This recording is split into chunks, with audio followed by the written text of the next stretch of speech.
Bueno, pues muy buenas tardes a todas y todos los que nos siguen en general a través de esta iniciativa que de alguna manera termina con esta actividad, que es la Escuela de Letras de Extremadura, un taller literario ampliado y que ha ido creciendo como ha ido creciendo la propia cultura en Extremadura, hasta dar lugar a una escuela donde aquellos que quieran aprender a escribir o simplemente mejorar su capacidad expresiva o disfrutar de la literatura han tenido y siguen teniendo la oportunidad, vivan en el punto en el que vivan de Extremadura, de formarse con las mejores escritores y escritores de Extremadura.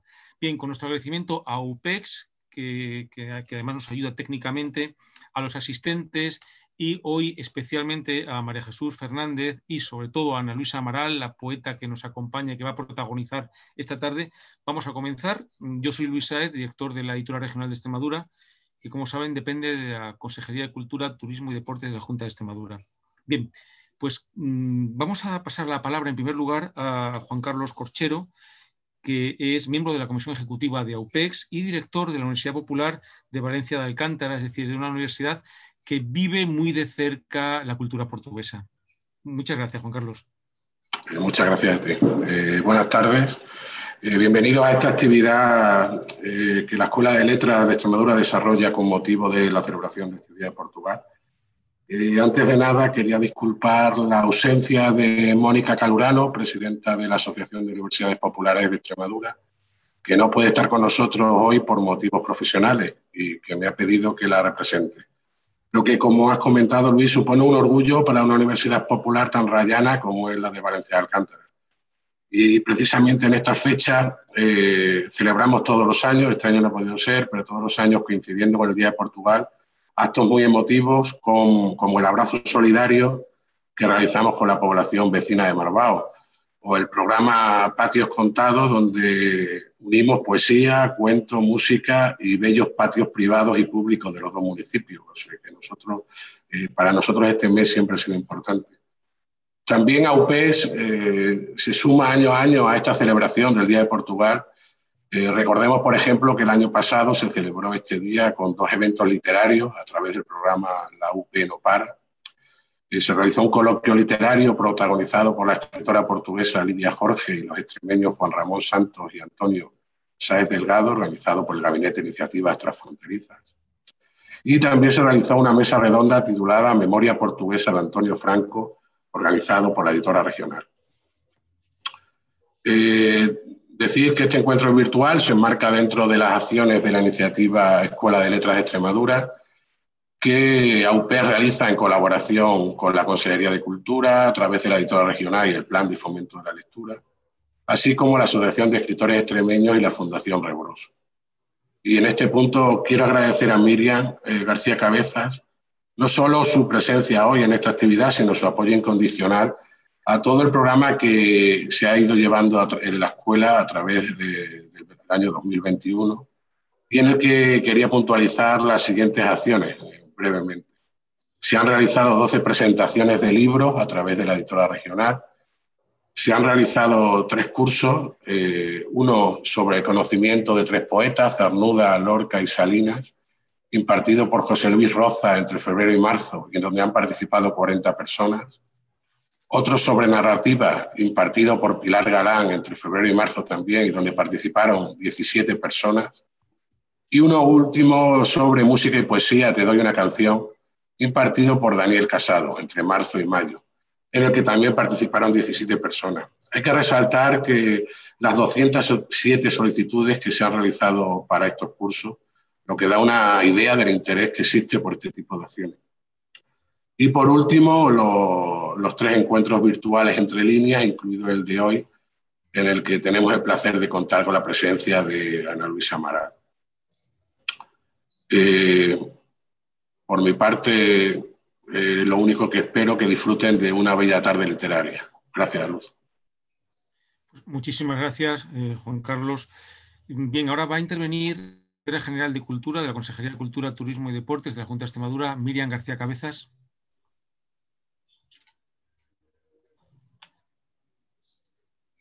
Buenas tardes a todos y a todas, querido Luis, director de la editora regional de Extremadura.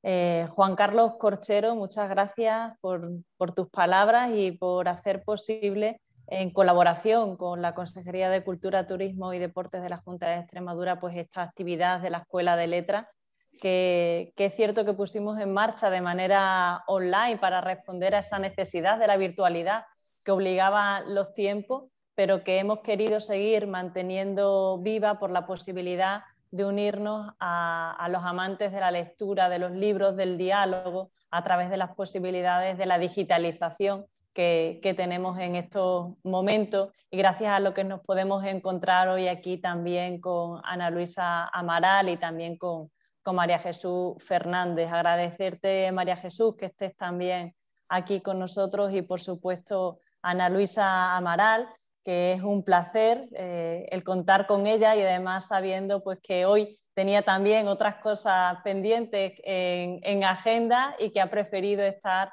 al lado de esta región fronteriza que podemos decir casi que no está al lado, sino que forma parte de Portugal, y que Portugal forma parte de Extremadura. Así es que muchísimas gracias, Ana Luisa, por aceptar esta invitación y por hacer posible escucharte aquí, dialogar con María Jesús, para todos los que nos ven desde Extremadura, y también, por supuesto, seguro mucha gente de Portugal, de las comunidades portuguesas en este día 10 de junio que tanto celebramos desde Extremadura. Y que, si hay que decir, y aquí aprovechando también esa virtualidad y esa pues oportunidad de dirigirnos a toda la gente de todo el mundo que es posible que nos esté viendo, el por qué celebramos el Día de Portugal tanto en Extremadura. Y antes lo comentábamos, que son muchas las actividades que tenemos por toda la región. Precisamente hoy celebrábamos en Olivenza un acto institucional también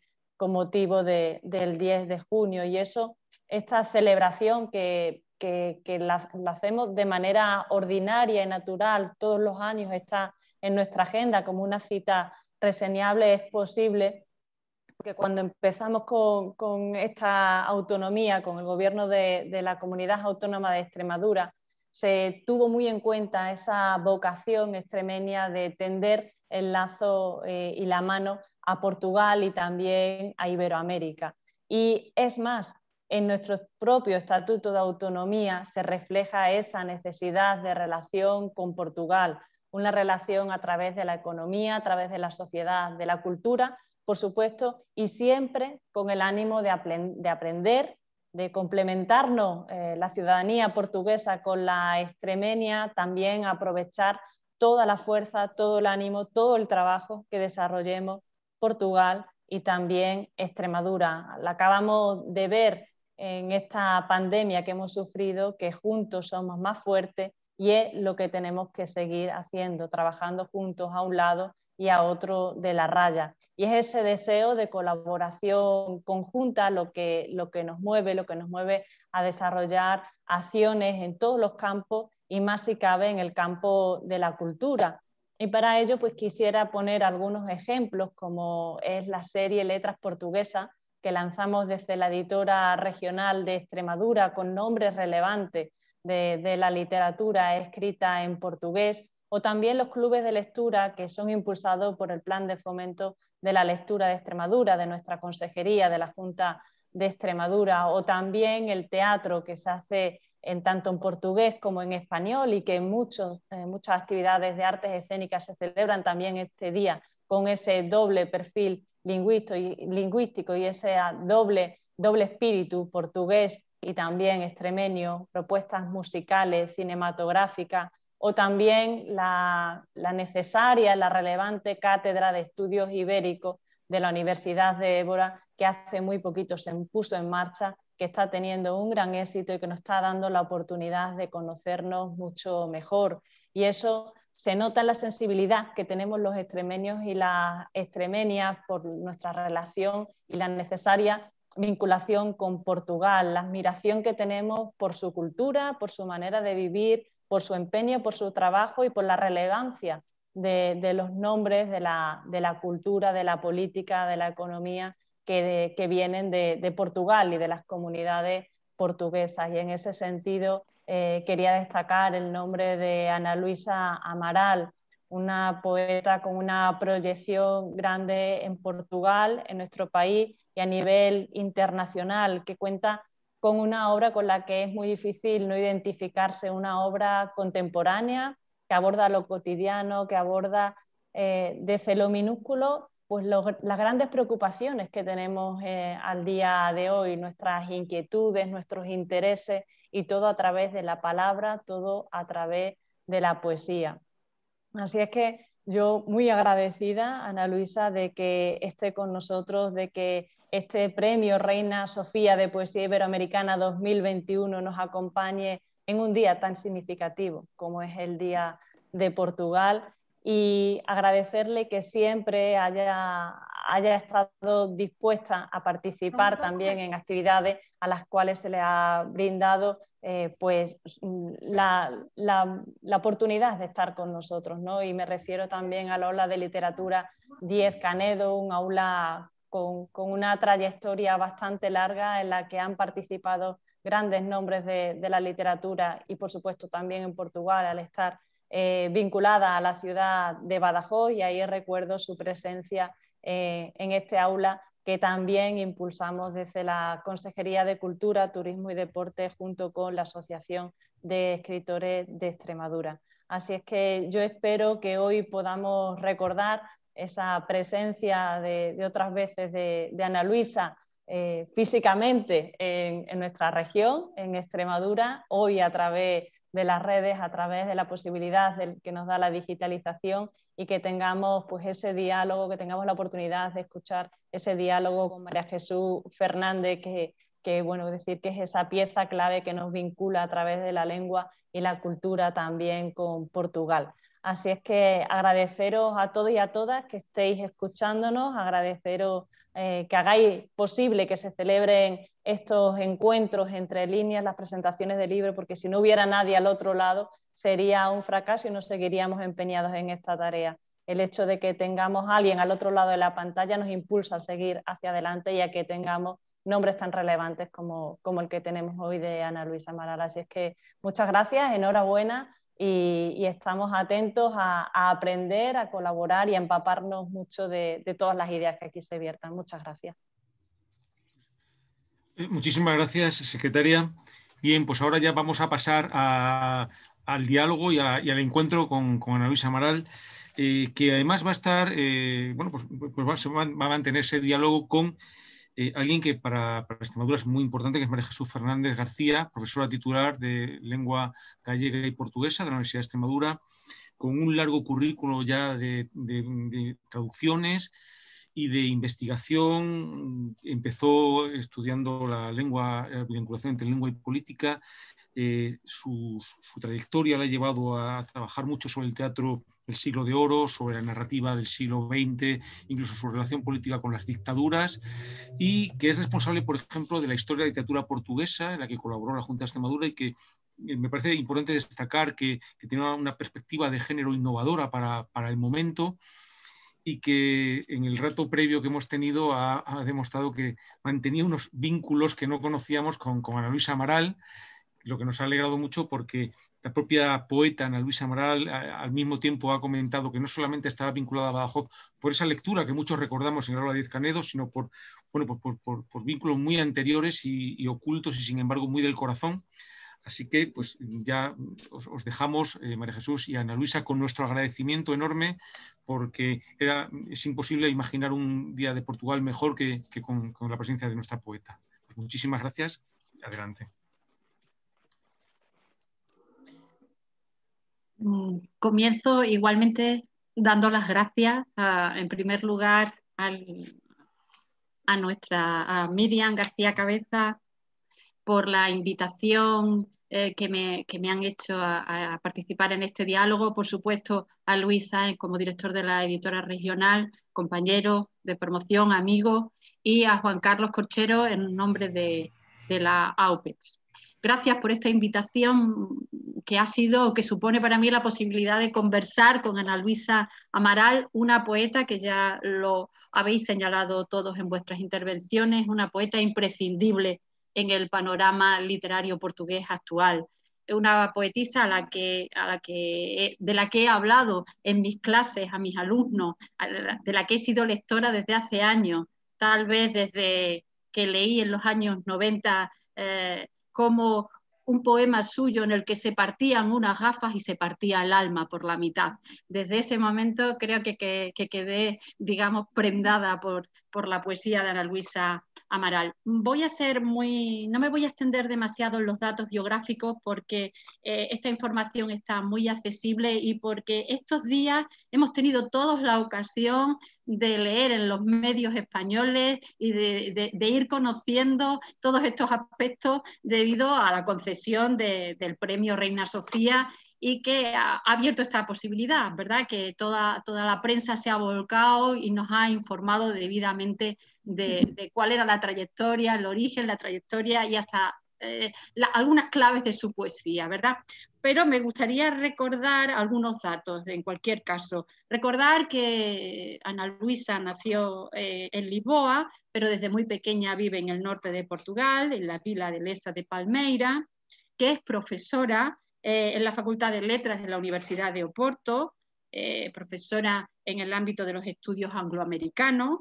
Como académica es investigadora en el ámbito de la literatura comparada, de los estudios feministas, publicó un interesantísimo diccionario de crítica feminista junto con Gabriela Macedo, que es traductora, que ha vertido al portugués, entre otros, a Shakespeare o a Emily Dickinson, cuya poética también fue tema de su tesis doctoral, y que muy recientemente tradujo a Louise Gluck, poetisa norteamericana que recibió el premio Nobel en el año 2020.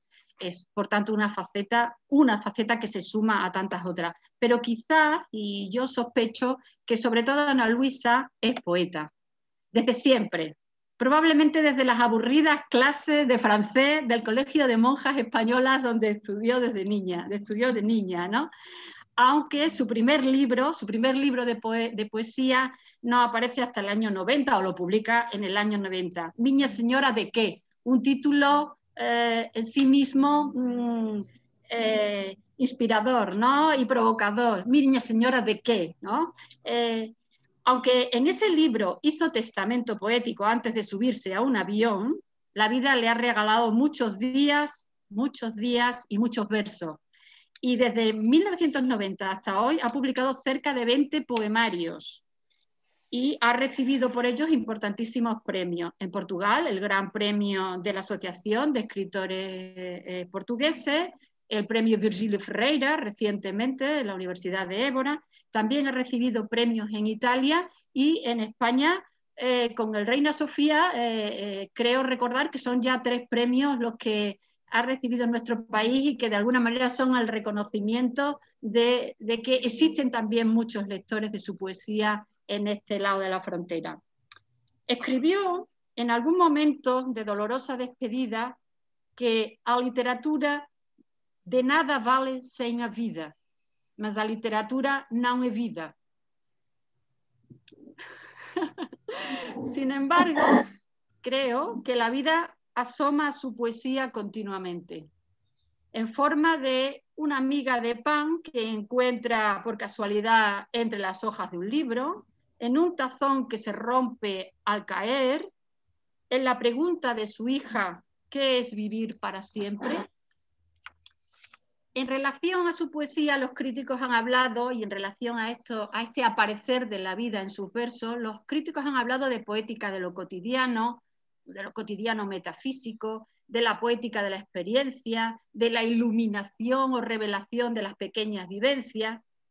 Probablemente es todo ello, pero yo como lectora diría que lo que se produce cuando leemos la poesía de Ana Luisa Amaral es un momento de intensa comprensión del poema. Poesía que se comprende y poesía que conecta, con la que conectamos, con aquello que nos trata de desvelar. Y esa intensa conexión, esa intensa comprensión, digamos, que crea lectores fieles y amantes y seguidores. Pero yo diría también que hay muchas y muy diferentes modulaciones en una obra tan extensa. No nos podemos quedar solo en ese tipo de poesía. Yo diría que hay también una poesía que se asombra con el propio hecho de crear, con el propio hecho de producir verso, que juega con las palabras y que se atreve muchísimas veces con una punta de humor. Hay otra poesía que dialoga con los poetas de su tradición cultural, que dialoga especialmente, yo creo, con Georges de Sena, con Sofía, también con Pessoa, claro, pero Pessoa siempre está, ¿verdad? Entonces, me parece interesante el diálogo con Georges de Sena y lo dejo aquí como una nota para los lectores. También hay una poesía ética o cívica, ¿no?, que mira hacia los grandes desafíos de nuestro tiempo y en los últimos, algunos de los últimos poemas dedicados al sufrimiento en el Mediterráneo, a los refugiados, ¿no?, a esas muertes en las aguas del Mediterráneo. Y tampoco quiero dejar de señalar que Ana Luisa Amaral es autora de literatura infantil o para la infancia, con más de una docena de títulos, lo cual la convierte también en una autora imprescindible en este ámbito, que en mi opinión no debemos olvidar. Y quizás de todo esto podamos ir hablando, porque no veo no sé si he conseguido transmitir lo global, el conjunto tan orgánico que compone su obra: traducción, investigación, poesía con todas sus modulaciones, literatura infantil.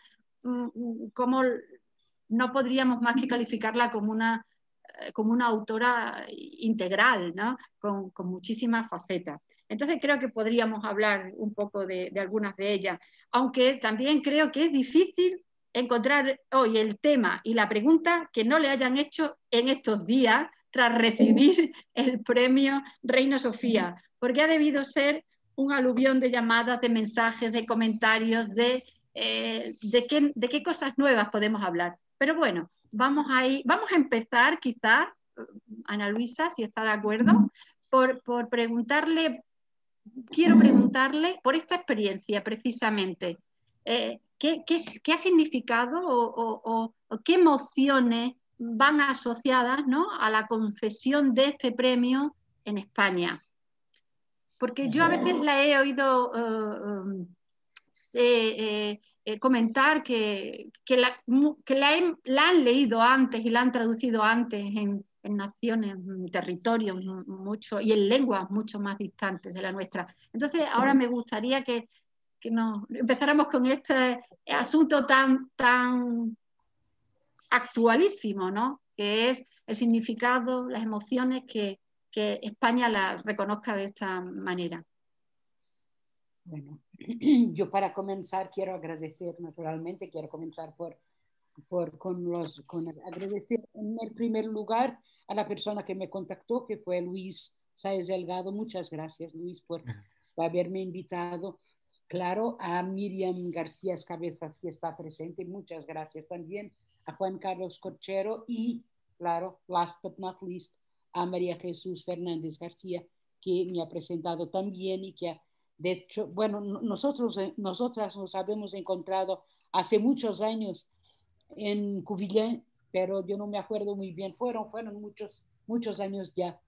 Y bueno, y hablando de Extremadura, déjame decir esto al menos, es que mis padres se casaron en Badajoz, eso quería decir. Entonces, para mí Badajoz, donde yo estuve en la clase Díaz Canedo, yo me acuerdo que mi madre me decía, por favor, tira una foto a la catedral de Badajoz. Y yo pregunté al Señor dónde ellos deberían haber casado, y Él me ha llevado a una capilla dentro de la catedral y me dijo, debería haber sido aquí. Y yo tiré algunas fotos. y Badajoz es, bueno, fantástico. Entonces, y yo misma puedo decir que soy de Extremadura porque nací en Lisboa, entonces estamos todos en el mismo lugar, quiero decir. Bueno, al final nosotros estamos todos en el mismo lugar si pensamos en términos, en un registro planetario, quiero decir, ¿no? Y entonces, muchas gracias por tu presentación, María Jesús. Claro, la emoción, se dice, hay otro premio, pero este premio es un premio especial, naturalmente, ¿no? El premio Reina Sofía es un premio especial, es un premio que está ahora en su 30ª edición, ¿no? 30 veces ya que fue otorgado, y tiene solamente 7 mujeres y de Portugal solo 2 personas y conmigo 3, Sofía, Mel Brain, Nuno Judis y yo. Y ahora yo, y en lengua portuguesa también João Cabral de Melo Neto de Brasil. Pero es interesante porque las personas aquí en Portugal, algunas se olvidan mismo que este premio no es un premio español, es un premio iberoamericano, quiero decir, el Brasil también hace parte de este premio, ¿no? Aunque solamente un brasileño ha ganado, ha tenido ese premio. Y claro, aquí en Portugal, como son tan pocos los portugueses que han tenido ese premio, ¿no? Las personas se quedan, el premio Reina Sofía, Dios mío, el premio. Bueno, yo ya he dicho esto a El País, porque después de la directora del Patrimonio Nacional, inmediatamente me telefonaron del País, me llamaron del País. Yo estaba paseando Emily Dickinson, que es mi perra y que está no sé dónde ahora, pero la que pasó es mi gata, Kitty. Y yo la estaba paseando porque eso hace parte de la vida, claro, cuando me telefonaron de España del Patrimonio Nacional con la noticia. Y yo me quedé un poco incrédula y le pregunté, pero seguro. Y la señora me dije, seguro, seguro. Y yo he dicho esta cosa es un poco tonta que fue, sabe que estoy paseando mi perrita, Millie Dickinson. Ahora no tiene mucho a ver con el anuncio del premio, pero yo, bueno. Y después me telefonaron del País y sí, claro, se concretizó y fue una emoción muy, muy grande. Tal vez la emoción fue tan grande como cuando he recibido mi primer premio de corriente escrita, que es también un premio, además, iberoamericano, pero no tan importante, claro, como el de Reina Sofía. Pero mi emoción fue parecida porque fue la primera vez que yo he tenido un premio también grande. Este fue una cosa, bueno, absolutamente extraordinaria. Y los premios, quiero decir esto, los premios, claro que solo el tiempo puede dar el verdadero valor a las cosas, ¿no? Quiero decir, nosotros estamos dentro del tiempo. Puedo hablar un poquito de português agora há pouquinho. Nós vivemos dentro do tempo. Então, dentro do tempo é muito difícil termos a percepção do que vai ficar para o futuro. Porque se vai quedar no futuro, nosotros no sabemos, ¿no? Entonces, pero los premios también son, cuando son dados, son una forma de reconocimiento que tiene un valor muy especial para la persona que los recibe. Quiero decir, mi primer impulso fue inmediatamente después del País, porque, bueno, fue así. La directora inmediatamente al País telefonándome, pero después del País fue telefonar a mi hija, porque claro, entonces esta necesidad que yo pienso que hay de nos conectarnos unos con los otros, porque la arte es esto también, ¿no? El arte para mí, la poesía para mí es comunicación en un segundo momento, quiero decir, cuando se escribe, uno o una escribe para sí, ¿no? No está pensando en el otro, no, pero naturalmente porque se vive en el mundo, porque las cosas que están alrededor de nosotros pertenecen al mundo, es natural que ese mundo entre en la poesía. Entonces, cuando tú hablas, María Jesús, de un poema como Testamento, por ejemplo, ¿no? Que es un testamento poético que yo escribí a mi hija. Yo cuando escribí este poema, yo no pensé, este poema lo voy a escribir para Rita, Rita es su nombre. No, eso no se piensa, no hay un programa, quiero decir, pero después de lo escribir, yo sentí inmediatamente la necesidad de lo compartir. Entonces, esa necesidad existe porque la arte es esto, ¿no? Él pertenece al simbólico y nosotros humanos necesitamos del simbólico, del lenguaje, de la lenguaje artística, sea la que sea, la música, la pintura y en nuestro caso de la poesía, la palabra, claro. Decía yo en la presentación que el estilo de Ana Luisa Amaral ha quedado vinculado a ese hallazgo, y lo digo en el sentido más literal de la palabra, ese hallar ese puente entre las formas del mundo real y un sentido casi metafísico y filosófico de la vida, ¿no? ¿Cómo se procesa ese? ¿Es pura inspiración? No, pura inspiración no puede nunca, ¿no? Es, bueno, claro, son las vivencias que uno tiene y mira, las vivencias no quiere decir viajar mucho. Para mí la poeta más extraordinaria en lengua inglesa fue Emily Dickinson, que nunca salía. Y no viajó mucho, ¿no? No salía, no tenía viajes, nada de esto, pero hay viajes por dentro, ¿no? Que se hacen, y esos viajes son también las que nos dan los libros y los que nos dan las historias. Y claro, y después hay esa parte inexplicable, esa parte que es un misterio, yo pienso, que es así a que llamamos inspiración o visitación. Esa parte yo no sé explicar, verdaderamente no sé. Pero hay la parte del trabajo, naturalmente, ¿no? Y hay la parte, como se dice, la poesía, como cualquier arte, es también un hacer, ¿no? Un hacer, un hecho, algo que se hace, ¿no? Entonces, es también una gramática. Si Camões o si Cervantes escribieron hoy, escribirían de otra forma porque las convenciones de su tiempo eran diferentes de las convenciones de nuestro tiempo. Entonces, la poesía o la arte responde también, contesta también a las convenciones para después las destruir, ¿no? Para después de alguna forma las subvertir, ¿no? Entonces, para mí sí es trabajo, pero es placer, porque, bueno, fundamentalmente es placer mezclado con angustia, porque escribir, yo tengo también angustia, pero es pasión. Y angustia hace parte de la pasión, claro, ¿no? Entonces, pero en una obra... Ay, perdón. Pasión. No, déjame eso solo terminar. Es sobre todo cuando yo... Y eso es un privilegio, ¿no? Quiero decir que uno pueda... Para mí, yo soy muy agradecida a todo, al mundo, a no sé qué más decir, pero por conseguir de alguna forma exprimir o exprimir un poco de lo que siento, porque la arte nunca consigue exprimir todo, si no, no sería arte. Quiero decir, Dios no necesita escribir poesía, si existe Dios, ¿no?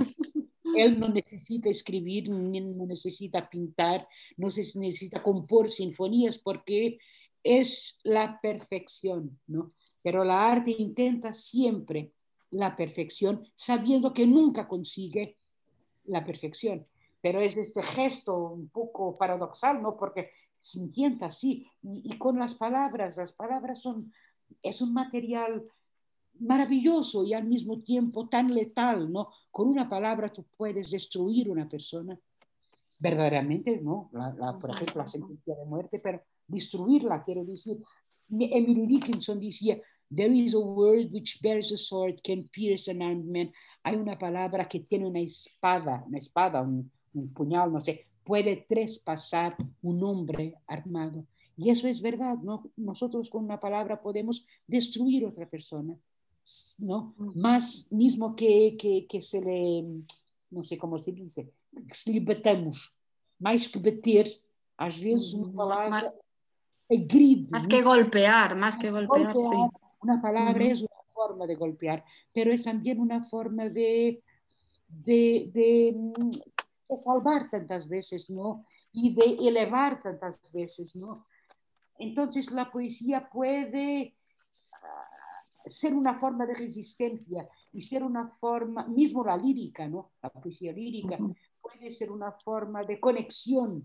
Yo creo mucho en esto, ¿no? Y disculpa, y ahora ya termino y no hablo más. Me acordé, yo tengo un programa de radio en Antena 2, la radio, la cultural, la estación cultural, que se llama O Som que os Versos Fazem ao Abrir. Y que es un poema mío, que es un título de un poema mío. Y en él yo digo una cosa que Emily Dickinson decía, que es esto: si yo leo un libro y él hace mi cuerpo tan frío que no hay fuego que lo pueda calentar, yo sé que esto es poesía. Y yo creo en esto, ¿sabes? Bueno, es sentirlo en el cuerpo, ¿no? Y decir, me provoca una emoción. La poesía tiene esa capacidad para mí de provocar al mismo tiempo voluntad de agir y sentir y emoción. No sé si contesto. Sí.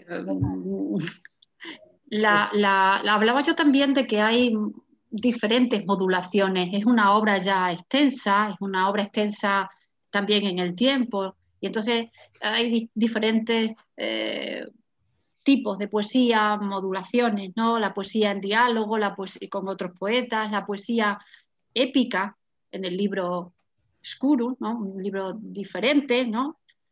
Hay a veces una poesía más barroquizante y una poesía de una sencillez y de una elipsis lingüística evidente, ¿no? ¿Cómo se ve Ana Luisa Amaral después de todos estos tiempos, de pasar este tiempo? ¿Cómo se ve? ¿Cómo ve su obra, la evolución de su obra? ¿Cómo ha ido cambiando? ¿Qué balance? ¿O ha sido... se ha ido produciendo? Para mí, avaliar lo que, bueno, hacer un balance, ¿no? Desde el inicio. De alguna forma, yo pienso que mi próximo libro, que va a salir ahora en octubre, está intentando tal vez, no sé, algunas ligaciones con mis primeros libros. No sé, pero eso yo no lo intenté, quiero decir. Sucede, ¿verdad? Sucede sin... Las obras se suceden sin... Sucede. Yo no sé si hay una... Bueno, la evolución tiene que ver conmigo, claro, y con lo que he vivido de diferente, y con lo que amé diferente, y con las experiencias, ¿no? Con las lecturas que hago que me iluminan de otra forma, ¿no? Yo no Pero sé. se ve lejana de la primera. No, de forma alguna, no.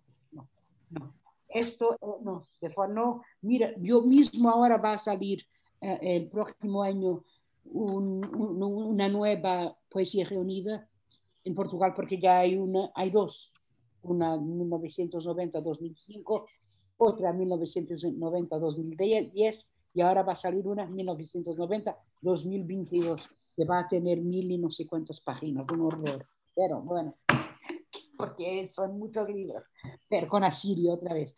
Y yo nunca he cambiado una palabra en mis poemas. Quiero decir, yo nunca reescribí poema alguno, porque los poemas son aquellos, están allá, y sí, yo lo sé, como se dice, de cor. Yo sé de cor. De memoria. Sí, yo lo sé. Sabe de memoria, los conoce de memoria, los puedes repetir, ¿no? Yo te puedo repetir, yo puedo decirte testamento, por ejemplo, de memoria, ¿no? Porque madre mía. Poemas como testamento, poemas como verdade histórica, poemas como o poema da migalha, não é? Uma migalha entre as folhas de um livro que ando a ler. Esos poemas para mí me dicen mucho aún, entonces no no pienso. Además, mira, yo tenía ya 33 años cuando publiqué ese libro. Los poemas estaban todos ya escritos. Yo tengo en mi oficina, escritorio, no sé cómo. Sí, en mi despacho. Yo tengo 2 grandes cajas llenas de poemas inéditos que nunca publiqué. Va a ser más que el Arca de Pessoa. Muchos. Bueno, a veces voy allá y bueno, tiro un poema y lo reciclo. Quiero decir, transformo un poema de 2 páginas en un poema, a veces de 10 versos. Solo, pues a lo mejor era el momento de que nos leyera algún poema, ¿verdad? Sí, puedo decirte, ¿quieres que diga testamento? Como quieras, para mí es uno de mis favoritos. Bueno, entonces lo voy a decir, yo lo sé de memoria. Testamento. Vou partir de avião e o medo das alturas misturado comigo faz-me tomar calmantes e ter sonhos confusos. Se eu morrer, quero que a minha filha não se esqueça de mim. Que alguém lhe cante, mesmo com voz desafinada, e que lhe ofereçam fantasia, mais que um horário certo ou uma cama bem feita. Deem-lhe amor e ver dentro das coisas. Sonhar com sóis azuis e céus brilhantes, em vez de lhe ensinarem contas de somar e a descascar batatas. Preparem a minha filha para a vida, se eu morrer de avião e ficar despegada do meu corpo e for átomo livre lá no céu. Que se lembre de mim, a minha filha, e mais tarde que diga à sua filha que eu voei lá no céu e fui contentamente deslumbrado ao ver na sua casa as contas de somar erradas e as batatas no saco, esquecidas e íntegras. Bueno. Palabra por palabra, lo confirmo, ¿eh? Lo confirmas, bueno. Magnífico. Íntegras es interesante porque en inglés yo tengo una muy buena traductora para inglés que es Margaret Joel Costa, que la que tradujo a Pessoa, la que tradució a Saramago para inglés. Y es muy buena, pero es muy complicado traducir íntegra, las patatas íntegras, ¿no? En español es posible, claro. Sí, es muy próximo. Pero el inglés no tiene el adjetivo. Tiene solamente el sustantivo, integrity. Pero no, entonces, bueno, que están allá, whole, complete, pero es muy extraño, es una cosa que nunca se consigue. Y después es interesante también las traducciones. Por ejemplo, yo tenía ya traducciones en Venezuela, en Colombia, México, en Perú. En Perú no. ¿No? Pienso que no. En Perú. En México sí. México sí. Y antes de tener Oscuro, que salió en Olifante, con una traducción muy bonita de Luis María Marino. Muy También extremeño. También, bueno, muy bonita. Y claro, y Olifante ha hecho yo quiero decir esto porque, claro, Olifante se quedó un poco olvidada, ¿no? Esta editora, que fue mi primera editora en España. Yo no puedo olvidarlo y quiero agradecer por haber hecho aquel libro tan bonito con una foto mía y todo, bueno, es precioso el libro, Oscuro. Y yo pienso que, no son. Y después, claro, fue Sexo Piso, fue esta que contactaron a Silvio y bueno, ya está ese libro. Pero interesantemente, por ejemplo, Sexo Piso ha dicho, yo dije, pero yo tengo poemas, por ejemplo, en Venezuela y ellos dijeron, no, pero queremos una traductora que domine el español de España y el español de México, porque, por ejemplo, patatas, como sabe, no se dice patatas, ¿no? Sí, es diferente. Es como el brasileño. Como es la misma cuestión en Brasil y en Portugal, efectivamente. No es mejor ni peor. Ni mejor ni peor. Bueno, y bueno, ya hablando de diferencias, y esto es maravilloso, ¿no? Voy a leerle yo un fragmento de un libro de poemas que publicou José Miguel Silva e Manuel Freitas, Walkman, em 2008. A poesia, que foi quase tudo, é quase nada. Se não cura, não faz pão, não tira nódoas do tecido social, em vez de versos, ponho ao ar um vaso de ervas aromáticas. Que durante tiempo fue un texto con el que yo cuestionaba a mis alumnos de ¿para qué sirve la poesía? Y recientemente, entre las muchas declaraciones que ha tenido que hacer a Ana Luisa Amaral, se recogía en titulares: la poesía no sirve para nada, por eso es fundamental. Claro. ¿Qué cree Ana Luisa? ¿Es una conclusión a la que ha llegado demasiada gente en su primera parte? ¿La poesía no sirve para nada? ¿Estamos perdiendo lectores de poesía? No, yo no quería decir esto, no. No, lo sé, entiendo lo que quería decir. Entiendo que ha pasado, que mucha gente se ha quedado en esa primera parte. Ah, sí, que la poesía no sirve para nada. Para nada. Sí, claro, el poder, ¿no? Los que representan el poder aquí, por ejemplo, cuando digo la poesía, quiero decir también las humanidades, ¿no? Porque, claro, porque las humanidades... Por eso son fundamentales, ¿no? Porque es fundamental. Hay una leyenda, no sé, una leyenda, ¿cómo se dice? Una leyenda, sí, leyenda. Una leyenda, sí. Hay una leyenda chinesa. Uma lenda chinesa de que, eu acho que é chinesa, homem está, o filho morreu, su hijo murió y él está llorando porque su hijo murió. Pasa alguien y dice, pero ¿por qué lloras? Si tu hijo murió, no sirve para nada.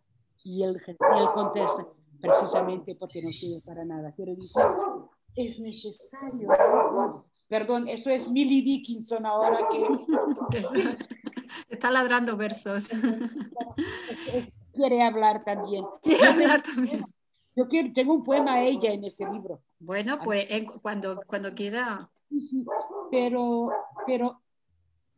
no sirve para nada. Quiero decir, con un verso no se hace, con los poemas no se hace una taza. No se construye una casa, pero nosotros necesitamos del arte, porque el arte es el simbólico y nosotros desde las cavernas, desde las cavernas.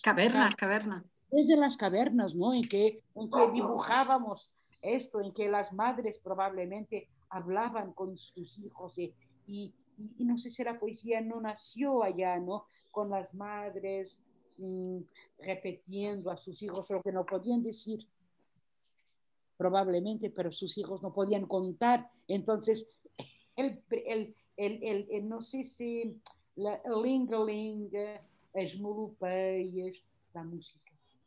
Porque la poesía tiene, para mí, la poesía tiene en su origen la música, ¿no? Y toda la grande poesía que yo conozco tiene esta dimensión musical, ¿no? Porque cada lengua tiene una música diferente. La lengua de la música, por ejemplo, español es diferente de la lengua de la música portuguesa, o la música de la lengua inglesa es totalmente diferente, así como tienen sus límites también cada lengua, ¿no? Entonces, lo que yo pienso es que la poesía tiene no sirve para nada, pero por ejemplo, si se pone una persona en una habitación insonorizada, ¿no? Y se da a esta persona comida, tratamientos médicos, pero nada más. Esa persona va a enloquecer, ¿no? sí. Va a enloquecer naturalmente, porque nosotros necesitamos de los otros y necesitamos de estos gestos, y la arte hace esas puentes, pienso. Pero ¿y los lectores? ¿Y los lectores de poesía? Los lectores, bueno, los lectores... Es que yo he visto que Ana Luisa también hace... ¿no? Yo soy una lectora de poesía también. Sí, sí. Yo leo los otros, ¿no? Y las otras, y los que amo, ¿no? Y los sé de cor, tantos poemas de Emily Dickinson que yo sé de memoria, por ejemplo. Y no sé, bueno, no solamente, claro, de Dickinson. Entonces, los lectores, cada vez que se lee un poema, yo pienso que ese poema vive otra vez. Ese poema es actualizado, ¿no? Y es como si fuera otra vez escrito de otra forma, porque por eso no interesa nada. Esa cosa que a veces se dice, hay la intención, ¿qué quería hacer? No interesa, porque si el poeta o la poeta es viva, claro que puedes poner esa cuestión, pero si es muerta, nunca vas a saber cuál era la intención del poeta. No interesa la intención del poeta, nada, nada, nada. Pero el lector, cuando lee el poema, lo toma para sí y lo siente de su forma, de su manera, y a veces mismo dependiendo del momento de su vida, ¿no? Y ese poema lo llena de formas, lo llena, lo prienche, llena. Sí, sí, sí, lo llena, lo llena de... Lo llena de formas diferentes, de maneras diferentes, y provoca una emoción diferente, ¿no? ¿Qué es la emoción? Quiero decir, las palabras en sí son los lectores son necesarios para poner las palabras en movimiento. Es esto que quiero decir, ¿no? Entonces, el poema solo no es nada. El poema necesita vivir con las cosas a su alrededor. Por eso, cuando nosotros terminamos un poema, lo queremos compartir. Necesitamos que alguien lo lea. Yo digo a veces esto, yo enseño cursos de escrita creativa. Sí, sí, sí, eso le iba a preguntar. Sí. Yo creo que no se enseña a escribir poesía, nada, nada. Eso no se enseña. Pero lo que yo puedo enseñar un poco es la tradición, es lo que es despertar el entusiasmo por la poesía. ¿Hace falta esa pedagogía de enseñar? Sí. Porque en este mundo de tantos estímulos estamos perdiendo un poco el hábito de leer poesía. Claro, y decir, mira, despacio, despacio. El tiempo de la poesía es un tiempo más despacio, ¿no? Es necesario devagar, ir devagar, não? E saborear, e ler em voz alta. É fundamental ler em voz alta. E então os meus, que já não são jovens, que fazem estes cursos comigo, ficam muito felizes, porque eu sei que provavelmente eles sabem, não vão sair grandes poetas, mas a intenção não é esta, é o prazer da escrita, é o prazer que dá escrever poesia e fazer poemas, é maravilhoso, não é? Então eu digo-lhes sempre, ninguém escreve para a gaveta, não sei dizer isto em espanhol. Que nadie escribe para guardarlo en el cajón, ¿no? Es verdad esto, ¿no? Sí, sí, sí, sí, sí. Mismo si es un amigo o un hermano o alguien, es una forma de tornar el poema público, de publicarlo, ¿no? Yo lo estoy haciendo público. Ya no es solo mío, es de otro ya. Bueno. Y Portugal sigue editando muchísima poesía y sigue teniendo entre sus grandes escritores hay un gran número de poetas. ¿Y está de acuerdo Ana Luisa Amaral con esa imagen un poco estereotipada de que Portugal es un país de poetas? No sé, no estoy... Bueno, el siglo XX sí, es fantástico. Es un siglo... yo pienso que el siglo XX es un siglo muy, muy, muy, muy, muy rico de poesía. Bueno, que nosotros conocemos muy bien, claro. Claro, quiero decir, mira, yo estoy preparando una antología con Margaret, precisamente con mi traductora inglesa. Ella escoge 30 poemas de 30 poetas ingleses y yo los traduzco a portugués. Yo escojo 30 poemas de 30 poetas portugueses y ella los va a traducir en inglés. Y entonces, ¿qué hacemos? Va a salir un libro que así y así, ¿sabes? Quiero decir, aquí los ingleses con traducción, aquí los portugueses con traducción en inglés. Va a salir aquí en Portugal ese libro. Y, por ejemplo, en el siglo XVI, en el siglo XVII, es que hay más poetas. No hubo, y mismo el XIX, los ingleses tienen poetas mucho más interesantes, pienso, que Portugal. Allí en el siglo XIX, pero el siglo XX, sí. Bueno, nosotros fue la venganza, ¿no? Porque con el modernismo, ¿no? Con el modernismo, Mário Saccarneiro, que es un poeta fantástico, ¿no? Fantástico, muy olvidado, pero ahora ya no, pero yo siempre dijo que Mário Saccarneiro es un grande poeta. Después, los 40 y 50, con las mujeres, cuando empiezan a surgir, Irene Lisboa, Sofía, naturalmente. Agustina, sí. Pero Agustina es romancista. Ya. Sí, estamos hablando de poesía, sí. Sí. Natalia Correia, bueno, entonces es un país muy rico de poesía, sí, un país muy rico de poesía. Y bueno, Luis nos dirá cuánto tiempo tenemos, porque... Tenemos como unos 10 minutos más, si os parece bien. Porque aquí podríamos estar... Sí, quiero. Sí. ¿Hay alguno preferido? Sí. No, nada. No, el que quiera, el que prefiera, Ana Luisa. Entonces voy a leer un poema que a mí me gusta mucho, que es un poema un poco, no es muy largo, pero es un poquito más largo, y que se llama O Sucesso Mais Perfeito. Y es un poema que no tiene aparentemente nada que ver con fue uno de los pocos poemas que yo escribí así, ¡bum! Una grande amiga mía y la persona que ha dado el nombre de nuestro centro de investigación, Margarida Loza, Instituto de Literatura Comparada, Margarida Loza, que yo era mucho amiga de ella, tuvo un cáncer de pulmón, después me telefonó diciendo, ahora son metástasis. Y yo escribí este poema que voy a leer y que aparentemente no tiene nada que ver con, pero es un poema, pienso, de revolta contra la muerte, es un himno a la vida y un himno a la poesía y bueno, y yo lo voy a leer, claro, en portugués naturalmente, ¿no?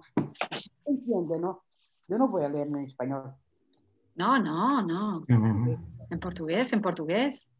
O Sucesso Mais Perfeito. Cria poema de respiração tensa e sem pudor, com a elegância redonda das mulheres barrocas e o avesso todo do arbusto esguio. Poema que Rubens invejasse ao ver, lá do fundo de 3 séculos, o seu corpo magnífico deitado sobre um divã e reclinados os braços nus, só com pulseiras mas tão preciosas. E o anjinho de cima, no seu pequeno nicho feito nuvem, a resguardá-lo, doce. Tal poema cria muito mais tudo que as gregas dignidades de equilíbrio, poema feito de excessos e dourados e todavia muito belo na sua pujança obscura e mística. Como eu queria poema diferente da pureza do granito e da pureza do branco e da transparência das coisas transparentes.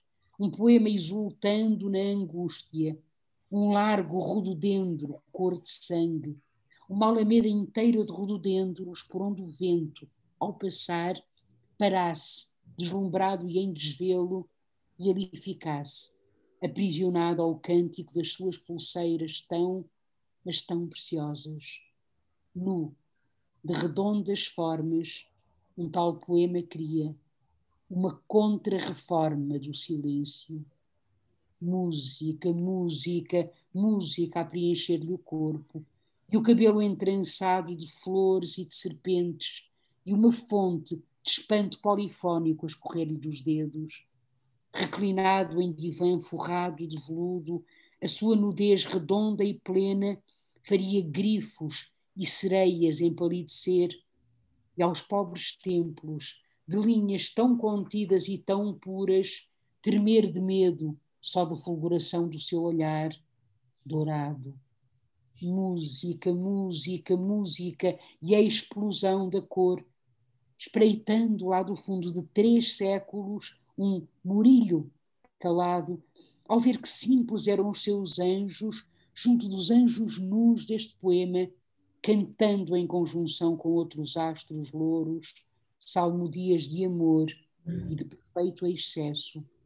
Gôngora empalidece como os grifos, agora que o contempla, esta contra-reforma do silêncio, a sua mão erguida rumo ao céu, carregada de nada. El final es una mano cargada. De nada, eso es el barroco, ¿no? Eso es el barroco, ¿no? Esas formas, Góngora, ¿no? Esas formas que intentan llegar al cielo, ¿no? Entonces es un poema que aparentemente no tiene nada a ver con la enfermedad, pero tiene todo a ver, pero sí es un poema de vida, pienso, es un poema que... y de poesía, ¿no? Sí. Muy bien, Ana Luisa. Pues yo decía al principio que no quería pasar por alto que además es un contrapunto fortísimo. Acabamos de oír un poema de construcción, esa otra faceta que era la literatura infantil. Si nos pudiera, no sé, hay aquí como nos pudiera decir algo de cómo llega la literatura infantil. ¿Es a través...? Llego porque, no sé, bueno, mi hija era pequeña. Claro, sí. Se cuenta que Sofía llega a la literatura infantil porque le cuenta cuentos a su... Yo vivía en los Estados Unidos y estaba Rita conmigo, tenía 6 años y yo le contaba historias. ¿Sí? Y mi primera historia, ella un día ¿cómo se dice? Magoó un dedo. Se dañó, se hirió en un dedo, ¿no? Se hizo daño. No en un dedo, pero en su ojo. Y en su ojo. Y yo escribí un poema que se llama Gaspar, o dedo diferente. Entonces es un poema sobre un dedo que es diferente porque se dañó y bueno, va al hospital y tiene que ser, tiene una gasa, no sé cómo se dice esto. Una gasa, sí. Él nunca había oído la palabra gasa, que era una palabra maravillosa para él, ¿no?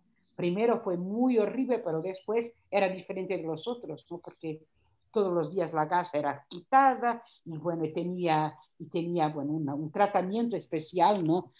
Y el final de todo, él entiende que lo que se pasó con él podía haber pasado con Jorgito, que eran los otros dedos, con cualquier de los otros dedos, ¿no? Que una casa no es casa solo porque tiene una ventana, porque lo que la hace casa es lo que está dentro de la casa, que son los afectos, las emociones, el amor.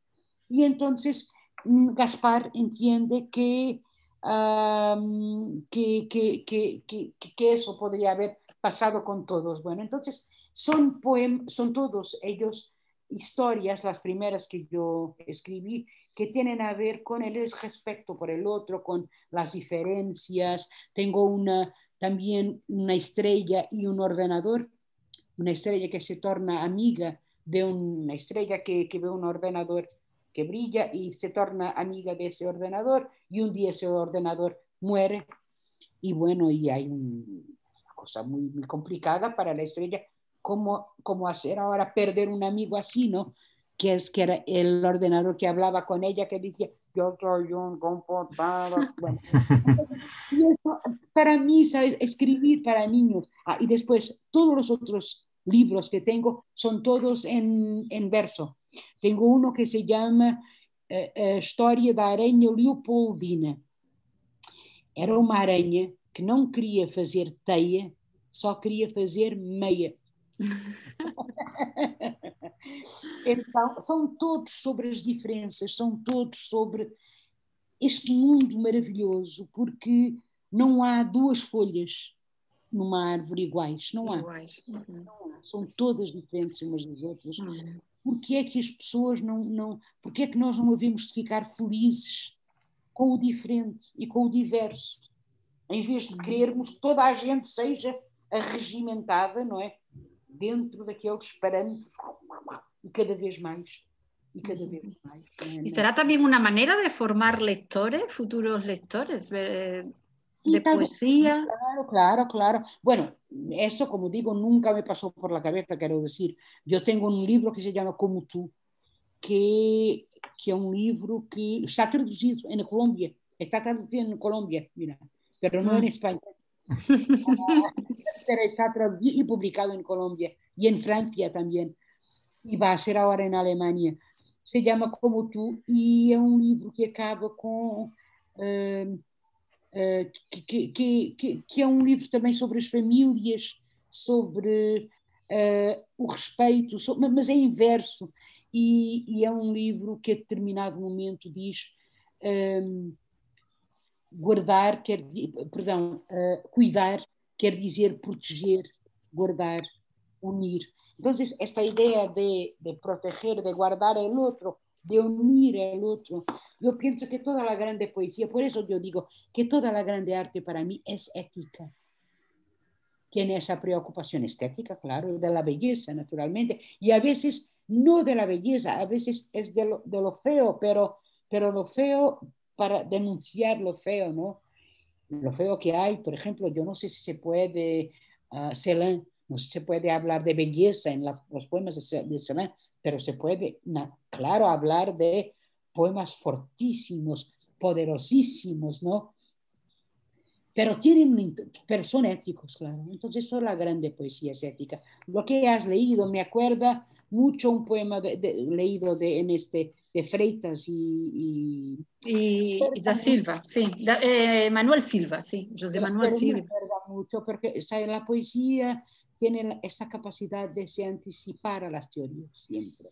Juan Gelman, el grande poeta argentino que ha ganado el premio Reina Sofía, además, tiene un poema maravilloso que se llama, no me acuerdo del nombre del poema, pero comienza, se sienta a la mesa y escribe. Con esos versos no harás la revolución, dice. Con esos versos no tomarás el poder, dice. Con esos versos no vas a conquistarlo, no vas a tener, pero en el final se sienta a la mesa y escribe. Y escribe. Uh-huh. ¿Y qué tiene por delante por escribir, Ana Luisa Amaral? ¿Qué planes? Estoy terminando más una traducción de Emily Dickinson que salió en una edición preciosa ahí en España y va a salir aquí en Portugal con Relógio d'Água, que Herbarium y es una edición maravillosa. Tengo, claro, ese libro de poesía ahora. Estoy trabajando en una novela, yo tengo una novela también, y bueno, estoy trabajando en otra, pero las novelas, yo no sé, son un poco poéticas también, aunque ha ganado el premio PEN de ficción, pero bueno, es más, yo no sé si es exactamente novela, porque no tiene persona. Tengo mucha dificultad en crear personajes con nombre, todo me suena falso, ¿no? Y la poesía, la literatura nunca miente, finge, pero no miente. Se tiene que sentir que es verdadero, que hay verdad allá. Y yo intenté varias veces escribir con nombres, personajes con nombres, pero no, yo soy una persona mucho más de la poesía y, no sé, del instante, del breve, ¿no? Y tal vez también de los... Quiero ahora continuar mis libros para niños y bueno, tengo muchas otras. Pues, si os parece, yo creo que podemos terminar con la lectura de un poema, si Ana Luisa quiere. Sí. Claro.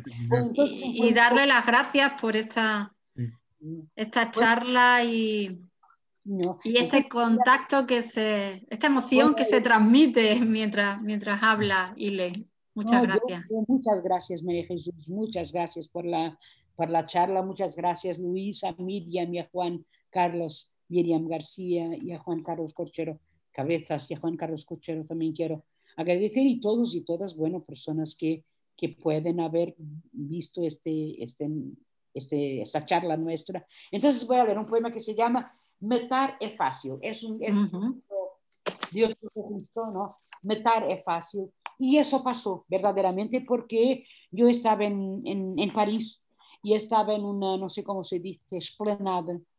¿En una terraza? De un café, ¿no? La terraza de un café. Y de repente viene un mosquito y Ah, sí, sí, lo conozco ese poema. Y yo he hecho aquello que todas las personas Haríamos cualquiera. haríamos de muy pequeñito, y yo, bueno, maté el mosquito, ¿no? Y de repente pensé, asesiné un mosquito. Lo asesiné.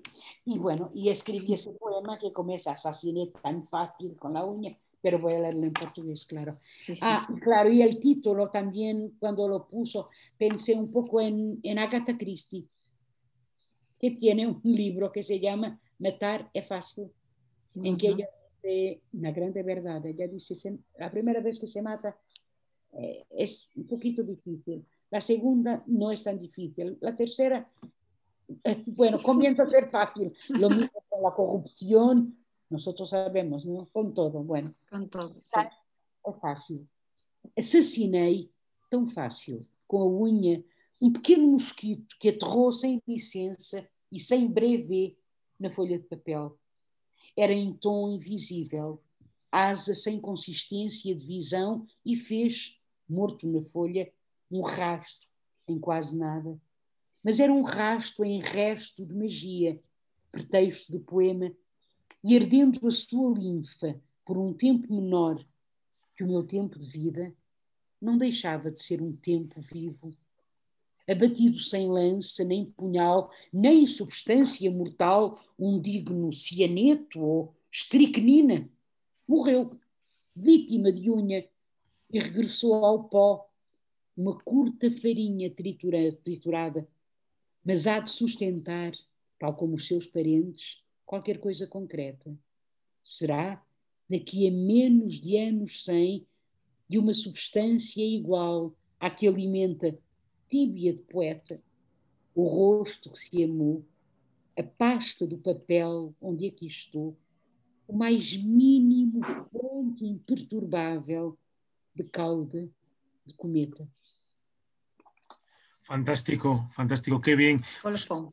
Muchísimas gracias. Hemos tenido durante este momento de charla, hemos tenido comentarios, pues solo por leer uno de la poeta Mar Gómez, que comenta que le parece música la palabra de Ana Luisa Amaral. Pues la verdad es que pocas veces hemos tenido una charla como esta en la que parece que se rompe la distancia de la pantalla y que estamos todos mucho más cerca. Y eso se debe, bueno, pues primero a la excelente presentación y diálogo de María Jesús Fernández y a la cercanía y a la vivencia de la poesía de Ana Luisa Amaral, que ha tenido ese gesto tan importante de compartir con nosotros un día como hoy, que no deja de ser el de la patria de la lengua. Y pues nada, quería agradecérselo a las dos, a María Jesús, a Ana Luisa, estamos a su disposición. Y por supuesto, bueno, pues a UPEX, a la Escuela de Letras de Extremadura, al Plan de Fomento de la Lectura, que permite que se transmita por Facebook y que tenga tanta visibilidad. Y bueno, creo que este encuentro, bueno, pues seguro que va a tener muchísimas visitas porque nos ha enseñado mucho y nos ha hecho sentirnos muy cerca.